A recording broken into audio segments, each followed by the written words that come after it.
Man, it's been a long time since we've done one of these, so for old time's sake, here's We Told You So, episode 141.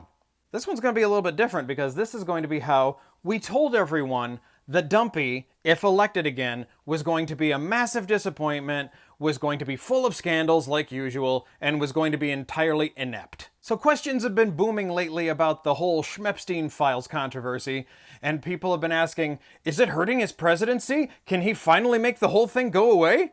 And I'm sure if you've been keeping up with things at all, you know that no, he's not making it go away, and it's definitely hurting his presidency. It's actually making his entire cult crumble.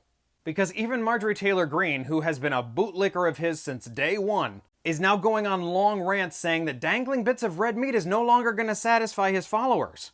She said, if you tell your base of people who support you about deep state crimes and interference and blackmail and rich, powerful cabals, you have to actually produce that and show that to the people and give proof of that, because so far those are all unverified. And she said, if you don't, the base will turn and there's no going back. They want the whole steak dinner and will accept nothing else. This is why I've said several times that Dumpy trying to cover up for the Schmeppstein stuff is not going to work, because even his own side wants to see it. Meanwhile, all he's done is deflect away from it, tell people to stop talking about it, saying it would destroy people's lives, but at the same time it's somehow boring. And then he even threw his own followers under the bus, saying that if they actually care about this stuff, then they're just bad people too.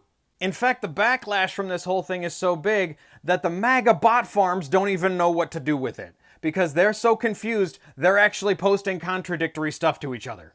And amidst that whole scandal, multiple people in his FBI have threatened to resign, people in the DOJ have threatened to resign, and in order to try aiding with the cover-up, Pam Bondi even fired Schmeppstein's prosecutor. And none of this is helping it go away. In fact, he's only making it worse, because after the Wall Street Journal posted an exclusive about him writing a letter to Schmeppstein for his birthday, Dumpy decided to sue them for a ridiculous $10 billion. What does he think is going to happen during the discovery phase of that when they have to produce a whole bunch of Schmeppstein files?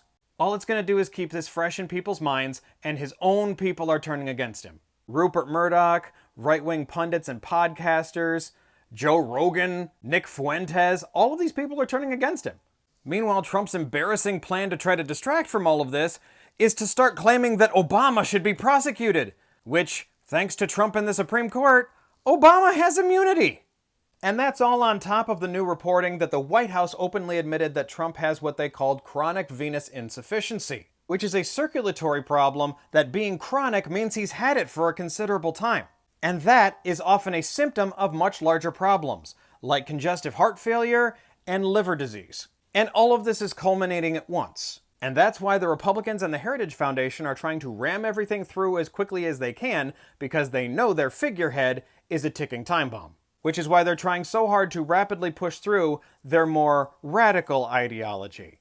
This reminds me, I didn't tell you guys I got another kitten. We already had 7 cats, and we got another kitten because we were actually fostering 3 of them, and 2 of them just weren't a good fit, and we found a nice home for him. But the third one really became attached to us, and he started purring, and he's only about 2 months old now. I'll have to show you a picture or something of him. They called him Snickerdoodle. My kids named him, and I just got everybody to start calling him Nick or Nicholas, and it stuck, so I won. So if you like kittens, that's just some really interesting information for you to have. This has been We Told You So. It's been a while.